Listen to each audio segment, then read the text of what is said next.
자, 오늘 본문은 그리스도를 선포함으로 사마리아에 큰 기쁨이 일어나게 했던 바로 그 필립과 에티오피아 내관의 만남입니다. 필립과 에티오피아 내관의 만남이에요. 자, 26절 한번 보겠어요. 주님의 천사가 필립한테 말을 건넸다. 일어나서 남쪽으로 가세요. 예루살렘에서 가자로 내려가는 길에 다다르세요. 그 길은 외진 길입니다. 하나님은 천사를 통해서 필립에게 어디로 가라고 해요? 남쪽으로 가라고 명령하십니다. 갑자기요. 갑자기 남쪽으로 가라. 어떤 설명이 없어요. 왜 가야 되는지, 가서 뭘 해야 되는지 하나도 설명하지 않으시고 그것도 외진 길로 가라고 합니다. 여러분, 여기서 외진 길은 광야를 말하는 거예요. 외진 길. 그 천사의 말에 필립의 반응을 보십시오. 27절에 보면 필립의 반응은 그러자 필립이 일어나서 갔다. 필립은 어떤 질문도 하지 않아요. 왜 가야 되는지 반문하지 않아요. 대꾸하지 않아요. 왜요? 뭐 때문에요? 말하지 않고 순종합니다. 왜래요? 왜 그랬을까요? 간단해요. 그게 하나님의 뜻이라는 걸 알았기 때문이에요. 그게 하나님의 뜻이라는 걸 알았어요. 자, 하지만 그렇다고 쉬운 결정은 분명 아니었습니다. 생각해 보세요. 필립은 지금요, 이 사마리아에서 사역의 전성기를 누리고 있어요. 그가 그리스도를 선포했더니 사마리아에 어떤 일이 일어났습니까? 막 사람들이 그의 복음을 듣고 그 복음을 믿어 그에게 막 세례를 받았다고요. 지금 사역의 전성기예요. 목회로 말하면 지금 막 사람들이 밀려 들어오는 거예요. 어느 때보다도요, 필립의 역할이 필요한 상황이죠. 교회가 세워졌잖아요. 사람이 교회니까. 교회가 세워졌으니 얼마나 이 필립의 역할들이 많았겠습니까? 그런데 그럼에도 불구하고 필립은 일어나 가요. 그 자리를 떠난다고요. 무엇을 우리에게 가르쳐 주는 거죠? 처음부터 이 사마리아의 부흥을 필립은 자신의 성과로 여기지 않았다는 거예요. 자기의 성과가 아닌 거예요. 이건 내 능력이 아닌 거예요. 그러니까 떠날 수 있는 거죠. 만약에 그가 이게 내가 했다라고 생각했다면 못 가요. 어떻게 그렇게 확 갑니까? 하나님, 조금만 기다리라고. 내가 이제 좀 교회가 부흥하는데 하나님, 제가 조금 더 이것 좀 맛 좀 보고 가겠습니다. 할 수 있다고요. 그러나 내 성과가 아니에요. 가는 거예요. 필립은 그렇게 약 80km 거리의 외진 길로 내려가는 거예요.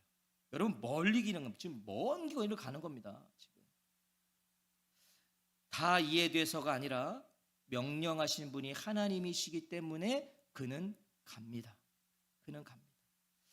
여러분, 그 길에서 필립은 어떤 생각이었을까요? 이유가 있겠지. 뜻이 있겠지. 그리고 가는 거예요. 알아서 가는 게 아니라 뜻이 있겠지. 이유가 있겠지. 이게 순종입니다. 이게 순종이에요. 성경에 나오는 유명한 순종들을 한번 보세요. 여러분, 아브라함이 이삭을 바치는 그 순종이요? 그 순종들을 보시라고요. 쉽고 편했던 순종은 하나도 없습니다. 순종이 누가 편하대요? 누가 쉽대요? 순종은 어려운 거예요. 순종은 눈물 울면서 하는 거예요. 순종은 막 하면서 하는 거라니까요. 모든 순종이 이해할 수 없는 상황에서 나왔다는 걸 우리는 기억해야 돼요. 성경의 모든 순종들은 이해할 수 없는 상황에서 나왔다. 이해돼서 하는 건 순종 아니에요. 할 수 있어서 하는 건 순종 아니라니까요.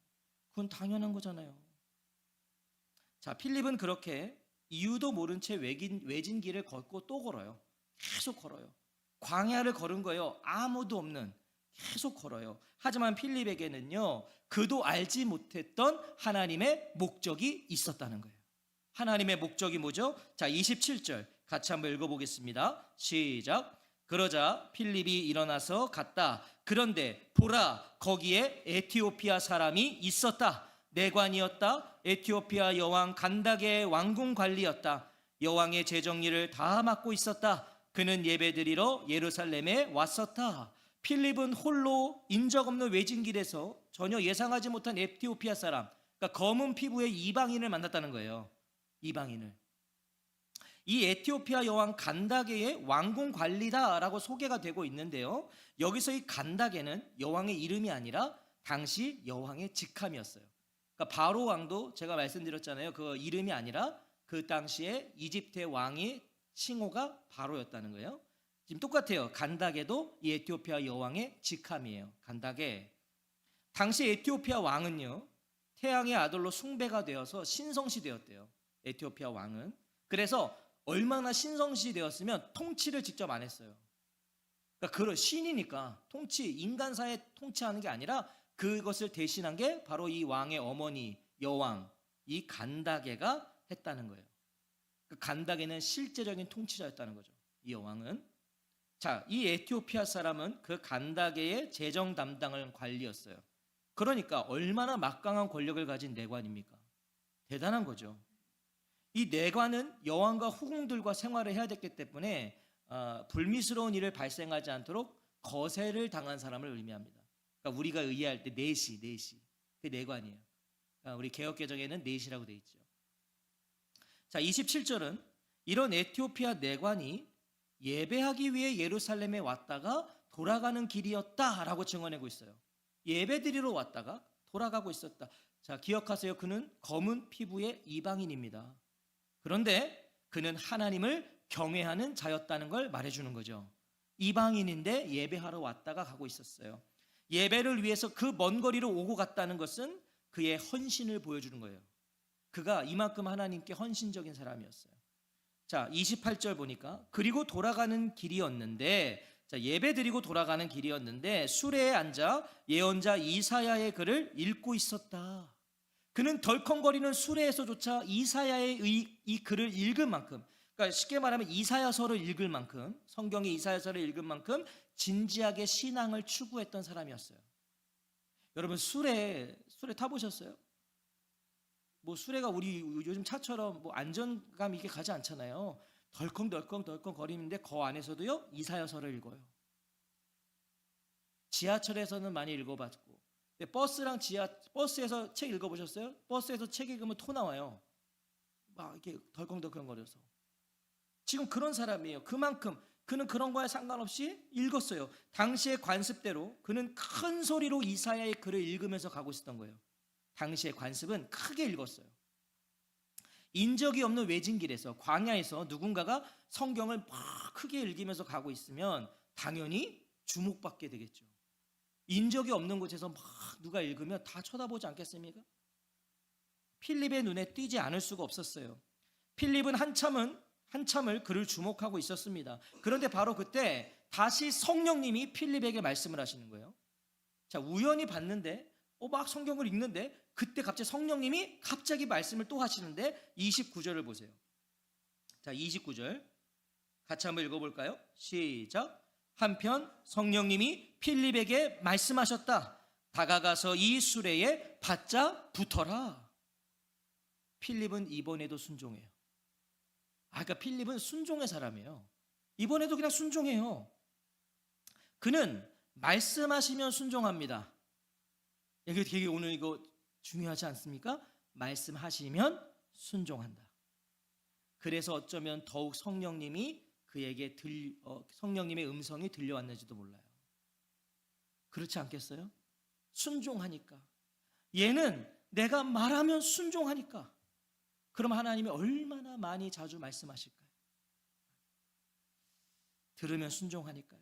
자, 이번에도 이유는 말씀해 주지 않으셨어요. 그렇죠? 그런데 필립은 순종해요. 저 수레에 가까이 가라. 왜요? 몰라요. 근데 가는 거예요.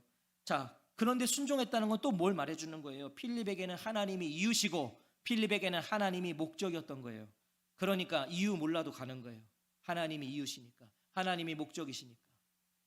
필립은 달려가 에티오피아 내관에게 말을 겁니다. 30절에 보면 읽고 계신 내용을 이해는 하시는 겁니까? 이사야서 글을 막 읽고 있는데 당신 그거 이해는 하고 있습니까? 라고 처음 물어보는 거예요. 필립은 성령님이 왜 수레로 가까이 가게 하셨는지를 몰라요. 여전히 이유를 몰라요. 그저 이사야의 글을 읽고 있으니까 일단은 반가웠겠죠. 왜? 하나님 믿는 사람이니까 반가웠겠죠. 또 함께 성경을 나누고 싶은 마음에서 가까이 가서 말을 건넸을 거예요. 그런데 지금 읽고 있는 성경을 이해하느냐는 이 필립의 질문에 이 에티오피아 내관이 의외의 답을 해요. 의외의 답. 31절 같이 한번 읽어보겠습니다. 시작. 그가 말했다. 누군가가 나를 이끌어주지 않는다면 어떻게 이해할 수 있겠습니까? 그러고는 필립을 청하여 올라타서 자기와 함께 앉으라고 했다. 이끌어주는 사람이 없는데 어떻게 이해할 수 있겠냐고 반문을 해요. 내가 어떻게 이해하겠냐? 우리가 무엇을 알 수 있습니까? 그는 이해가 되지 않아도요, 그렇게 열심히 읽고 있었다는 거예요. 우리가 성경 읽기를 왜 하는지가 여기에 담겨 있는 거예요. 이해가 안 돼도 이 내관은 읽고 있었어요. 계속 읽고 있었어요. 무엇을 말해주는 거죠? 하나님을 향한 그의 마음은 그만큼 크고 진지했어요. 알고 싶은 거예요. 알고 싶어서 그는 읽고 또 읽는 거예요. 이해가 안 돼도 또 읽는 거예요. 왜? 알고 싶어서. 여러분, 우리가 성경 왜 읽어요? 알고 싶어서. 이해가 안 돼도 읽는 거예요. 왜? 그것밖에 길이 없으니까. 하나님을 어떻게 아실 거예요? 말씀으로 알아야죠. 우리는 여기서 에티오피아 이 내관의 겸손함을 또한 볼 수 있습니다. 그는 에티오피아 여왕 간다게의 국고를 맡은 사람이에요. 고위직입니다. 자, 지금 상황을 보세요. 위치로 보나 지금 행색으로 보나 이동 수단으로 보나 필립과 그는 큰 차이를 가진 자예요. 여러분, 필립은 걸어가고 있는데 이 사람은 수레 타고 간다니까요. 옷부터 달랐을 거라고요. 딱 봐도 이 사람은 대단한 사람인 거예요. 재정부 장관 정도 되는 거잖아요. 엄청난 거예요. 그런데 그는 솔직하게 자신이 지금 읽고 있지만 깨닫지 못한다고 솔직하게 말하는 거예요. 그러면서 도와달래요. 도움을 요청해요. 자신을 지도해 달라는 거예요. 얼마나 겸손합니까? 사람은요, 조금만 올라가도요, 자기의 약점 드러내지 않습니다. 이해합니까? 그러면 아하, 이해하지. 그리고 지나가는 거예요. 그런데 내가 어떻게 이해하겠냐? 도와달라. 32절부터 33절은요, 이 에티오피아 내관이 외진길에서 필립을 만나는 순간에 읽었던 이사야의 글이 뭐였는지를 가르쳐줘요. 자, 그 순간에 그는 무엇을 읽고 있었는가? 자, 32절, 33절 우리 한번 읽어보겠습니다. 시작.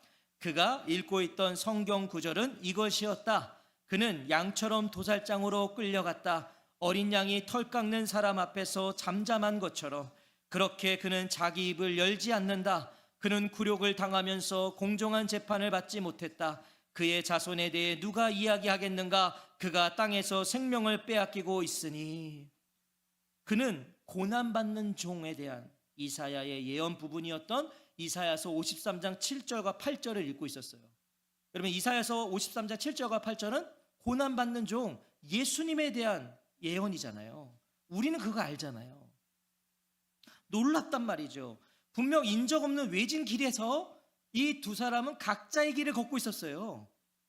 이 내관은 예배를 드리고 자기 집으로 가고 있었을 것이고, 필립은 하나님이 갑자기 가라고 그러셔서 그냥 가고 있었어요. 그런데 만났던 그 순간에 이 에티오피아 내관이 뭘 읽고 있었다고요? 고난받는 종에 대한 예언을 읽고 있었다고요. 한 사람은 이유도 모른 채 그 길을 걷고 있었고, 한 사람은 이해할 수 없었으나 알고 싶은 마음으로 열심히 이사야의 글을 읽으며 가고 있었다고요. 그런 두 사람이 우연히 만나 함께 술에 앉았는데, 바로 그때 펼쳐있던 부분이 구약에서 예수 그리스도에 관한 묘사로 가장 훌륭한 이사야서 53장 7절과 8절이었다는 것은 우연이라고 말할 수 없는 거예요. 왜 하필 그때 예수님의 예언을 읽고 있었는가? 왜 성령님이 사마리아에 있었던 필립을 갑자기 떠나게 하셨는지가 밝혀지는 거죠. 왜 성령님께서 그렇게도 급하게 그를 가라고 하셨을까? 그때 열심히 가야 이 에티오피아 내관을 만날 수 있었던 거예요. 그리고 그 시간에 바로 순종해서 가야 이사야의 글, 이 고난받는 종인 예수 그리스도의 예언을 읽고 있는 순간에 만날 수 있는 거예요. 여러분, 빌립이 1분만이라도 지체했다면, 빌립이 1분이라도 왜요, 어째서요 하고 있었다면 이것은 만남이 이루어질 수 없었어요. 그가 순종했기 때문에. 그래서 순종은요, 즉각하시는 거예요. 순종. 그때 즉각해야 하나님의 뜻을 알 수 있는 거예요. 하나님을 알고 싶어서 읽는 이사야의 글에서 말씀하고 있는 그가 도대체 누구인지, 왜 그에 대해 이사야는 말하고 있는지 너무나 궁금한 거예요. 이 내관은 모르니까 여기서 어떻게 알겠어요? 이게 누군지를 알겠어요? 그런 내관을 하나님은 굽어 살피고 계셨던 거죠. 알고 계셨어요. 그래서 그를 인도하시고자 그를 통해 하나님의 복음이 예루살렘과 유대와 이제 온 땅끝까지 향하여 이방들의 땅끝까지 전해질 수 있도록 필립을 그리 바쁘게 하나님이 몰아대신 거예요. 이 에티오피아 내관을 통해서 복음이 땅끝까지 갈 수 있도록, 이방의 땅까지 갈 수 있도록. 이사야 53장의 내용이 도무지 이해가 되지 않는 이 에티오피아 내관이 필립에게 묻습니다. 34절을 보세요. 꼭 좀 대답해 주세요. 예언자가 누구를 두고 이 말을 하는 것입니까? 자기에 대해서입니까? 다른 어떤 사람에 대해서입니까? 내가 읽고 있는데 궁금한 거예요. 여기서 말하는 그가 누구냐는 거예요. 누구냐? 내관이 궁금한 건 딱 하나예요. 그가 누구냐? 여기서 말하는 그가 누구냐? 그리스도를 알지 못하고는 도무지 풀리지 않는 구절이기 때문에 이건 당연한 질문입니다. 제가 기독교 TV에서 봤나요? 이스라엘 가서요, 실제로 이스라엘에 가서 지나다니는 사람들한테 이사야서 53장을 얘기해요. 이사야서 53장 아냐? 안다. 거기서 그가 누군지 아냐 했더니 다들 대답을 못해요. 그들은 예수를 인정하지 않으니까. 메시아는 예수가 아니니까. 당신은 그게 예수 그리스도라는 말 들어본 적 있냐 했더니 당신이 얘기하는 거 뭔지 안다. 이렇게 반응하더라고요. 그들은 인정하지 않는 거예요. 모르는 거예요. 그러니까 여전히 그들은 이사야서 53장에 그가 누군지 모르는 거예요. 그들은 몰라요. 오늘도 그렇지만 당시 유대교 지도자들도요, 이 구절을 정확히 알지 못했다니까요. 왜? 그들이 가진 메시아관은 고난받는 메시아가 아니거든요. 고난받는 종이 아니거든요. 군사적인 메시아였기 때문에 그들은 당연히 이 고난받는 종이 누군지를 몰라요. 정치적이고 군사적인 메시아여야만 하니까. 하지만 우리는 알죠. 우리는 알아요. 그는 양처럼 도살장으로 끌려갔다. 예수님은 겟세마네 동산에서 체포되고 신문을 받기 위해서 제사장의 집으로 끌려가셨어요. 우린 그걸 알아요. 또 여기서 말씀하시는 것처럼 어린 양이 털 깎는 사람 앞에서 잠잠한 것처럼 그는 자기 입을 열지 않는다. 예수님은 거짓 증인들과 재판장 앞에서 자기의 변호를 하지 않고 침묵하셨어요. 십자가는 하나님의 뜻이었기 때문이죠. 침묵하셨어요. 예수님은 공정한 재판을 받지도 못하셨고 끝내 제단 위에서 희생되는 어린 양같이 자신의 몸을 산 제사로 하나님께 온전히 바치셨죠. 다 드리셨어요. 이사야 선지자는 바로 이 예수 그리스도를 예언했어요. 자, 필립은 바로 이 예수님을 증거하는 성령의 사람이죠. 사마리아 가서 필립이 뭘 전했어요? 그리스도를 선포했어요. 그는 예수를 전했던 자라고요.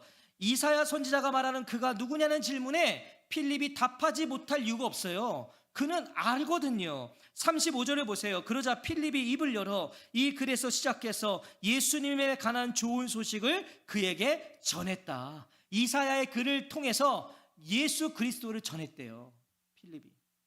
필립이 이사야 53장을 시작으로 어떻게 예수님을 증거하고 복음을 전했는지는 우리가 알 수가 없어요. 나오지 않으니까 성경에. 그러나 그는 이 53장이 정확히 예수 그리스도를 예언하고 있다는 걸 그에게 가르쳐 준 거예요. 하지만 그는 정말 예수를 증거했어요. 그리고 사마리아에 큰 기쁨을 주었던 그 예수님의 복음은 이 에티오피아 내관에게도, 이 검은 피부의 이방인에게도 큰 기쁨이 됩니다. 그리스도를 전했더니 사마리아가 큰 기쁨이 일었던 것처럼 이 에티오피아 내관에게도 그리스도를 전했더니 큰 기쁨이 일어난다니까요. 자, 그 증거가 36절이에요. 36절 우리 같이 한번 읽어보겠습니다. 시작. 그들이 길을 따라 가고 있을 때 물 있는 어떤 곳에 다다랐다. 그러자 그 내관이 말한다. 보세요, 물이 있습니다. 제가 세례받는 것을 막는 무슨 문제거리가 있습니까? 사마리아에서 필립이 전한 복음을 듣고 회심한 사람들의 반응은 12절에서 뭐였죠? 사마리아 사람들이 필립의 말을 믿게 되었고 그가 전한 복음을 믿게 되었고 그때 남자들과 여자들이 세례를 받았다였어요. 믿음으로 세례를 받았어요. 자신들의 믿음에 대한 고백으로 세례를 받았어요. 지금 에티오피아 내관도 같은 마음으로 고백하고 있는 거예요. 뭐라고요? 보세요, 물이 있습니다. 제가 세례 받는 것을 막는 무슨 문제거리가 있습니까? 에티오피아 내관은 분명 자신의 신앙 고백을 위해, 분명한 자신의 그 신앙 고백을 위해서 세례 받기를 원한 거예요. 여러분, 진짜 신앙의 고백이 있으면 세례 받고 싶죠. 세례 받고 싶죠. 필립은 수레를 멈추고 내관에게 세례를 베풉니다. 여러분, 얼마나 은혜로운 장면이에요. 38절 39절 같이 읽어볼게요. 38절 39절 시작. 그리고 명령을 내려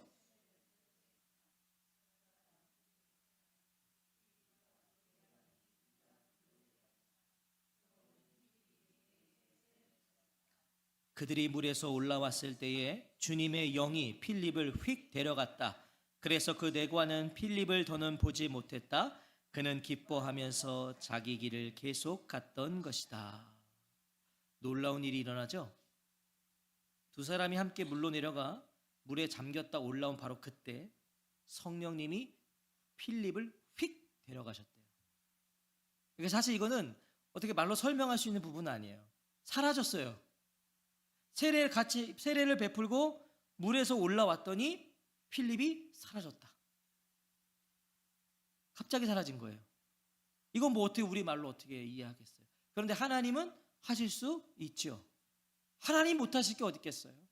하나님. 자, 그리고 40절은요, 그 필립이 아스돗에 나타나 모든 도시들을 두루다니며 복음을 전하고 카이사라야에 이르렀다고 증언하고 있습니다. 여러분, 이 아스돗은요, 외진길에서 사라진 필립이 아스돗까지 거리는요 30km예요. 30km. 그러니까 30km. 필립은 아스돗, 가사에서는 30km가 걸리는 거고요. 카이사라에서는 97km가 떨어진 곳에 나타나는 거예요. 천국 가서 제가 물어볼 게 몇 개 있는데 이 필립에게도 이건 물어보고 싶어요. 그때 그거 도대체 뭐였냐? 이런 거 궁금하시지 않으세요?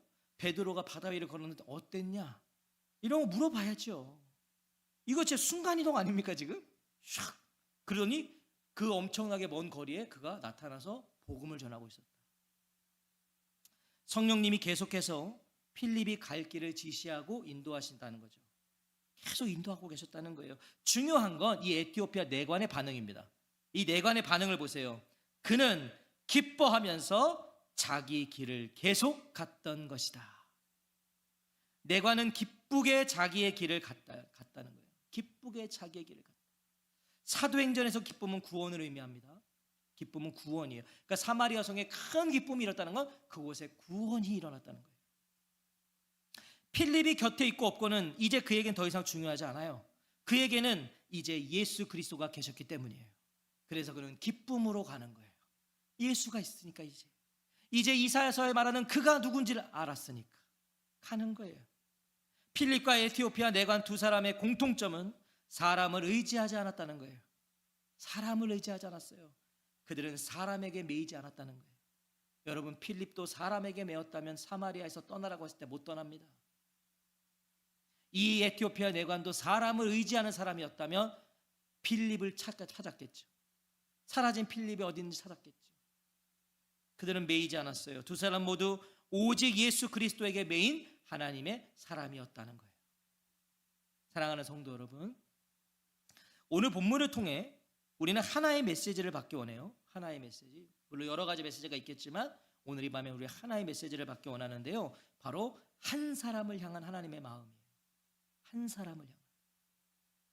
결과와 열매로 따지면 필립은 사마리아에 있을 때 더 많은 결실을 맺을 수 있었을 거예요. 왜? 지금 사마리아에는 폭발적인 부흥이 일어났으니까. 거기 있었으면 사역적인 열매로 따지면 더 많은 것들이 맺었겠죠. 어찌 보면 더 영향력 있는 사역으로 하나님의 영광이 드러날 수 있는 곳은 사마리아였어요. 거기에서 더 많은 것들을 할 수 있었어요. 하지만 하나님의 관심은 다수가 아니라 한 영혼에 있으셨다는 거예요. 한 영혼. 성경을 읽고 있지만 도무지 깨닫지 못해서 답답해하면서도 너무도 알고 싶어서 그 덜컹거리는 수레 안에서 이사야의 글을 읽고 또 읽고 있었던 그 한 영혼을 하나님은 외면하실 수가 없으신 거예요. 그래서 사역의 절정 가운데 있었던, 사역의 전성기에 있었던 그 필립을 하나님이 보내시는 거예요. 도시에서 수백 명에게 복음을 전하는 거, 외진 길에서 한 사람에게 복음을 전하는 거, 하나님께는 똑같은 크기였고 똑같은 무게였다는 거예요.